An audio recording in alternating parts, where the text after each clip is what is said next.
হয়েছে? এবছরে লিচুর ফলন খুবই খারাপ। কেন? খারাপ বলতে এবছরে গাছে তো তেমন মাল আসেনি, গাছে মালও খুব কম এসছে।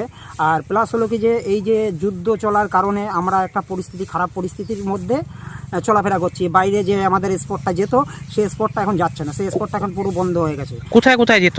দুবাই যেত, তোমার আরব যেত, এসব কাতার ফাতার এসব যে মালগুলো যেত সেগুলো এখন পুরো স্পটটাই বন্ধ হয়ে গেছে। বাইরে মালটা যাচ্ছে না, মালটা আমাদের লোকালে থাকছে, খুব কম দামের মধ্যে আমাদের বেচতে হচ্ছে। এবং কি একটা গাছের পিছনে আমাদের অনেক খরচা করতে হয়, সেই খরচাটা পর্যন্ত আমরা তুলতে পারছি না। কিরকম খরচ হয় একটা গাছে? একটা গাছে কমন একটা ফল তুলতে গেলে 3 থেকে 4 হাজার টাকা খরচা হয়। গাছটা লিজ নেওয়া থাকে 2 থেকে 3 হাজার টাকায়, টোটাল গিয়ে 7-8 হাজার টাকা একটা গাছের পিছনে আমাদের এখানে খরচা হয়। এই মালটা আমরা 7-8 হাজার টাকার মাল আমরা পাচ্ছি না। কিসের জন্য? আমাদের যাই কম বেশি দিয়েছিল ভগবান, এখানে তোমার গিয়ে এই যুদ্ধ চলার কারণে আমাদের স্পট যেটা ছিল সেটা বন্ধ হয়ে গেছে। বন্ধ হয়ে যাওয়ার কারণে আমরা ভালো দামটাও পাচ্ছি না।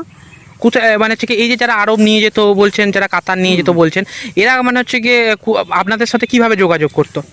আমাদের সঙ্গে যোগাযোগ করতে বলতে ওরা ওদের দালালের মাধ্যমে আমাদের কাছে আসতো।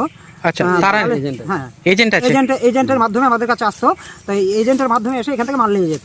1 বিঘে এই হচ্ছে গিয়ে যদি বাগানে মানে কতগুলো লিচু গাছ থাকে মোটামুটি? 1 বিঘে বাগানে 20টা লিচু গাছ থাকে। আচ্ছা, কত ফল হয়? 20টা লিচু গাছে মোটামুটি তোমার গিয়ে 60,000 65,000 হয়।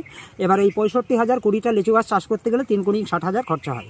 আচ্ছা, 60,000 খরচা হয়। আর বাগানটা নেওয়া থাকে 50-60,000, তাহলে টোটাল গিয়ে 1,10,000-20,000 টাকা আমাদের অলরেডি খরচা হয়ে যায়। সেই মালটা গাছে আসেনি, এবং কি যেটুকুই আসছে সেটুকু আমরা যে নেব পেয়েও যাচ্ছি, কিন্তু পেয়ে যাওয়ার পর আমরা দামটা পাচ্ছি না। দামটা না পাওয়ার কারণে আমরা খুবই হতাশ। হ্যাঁ।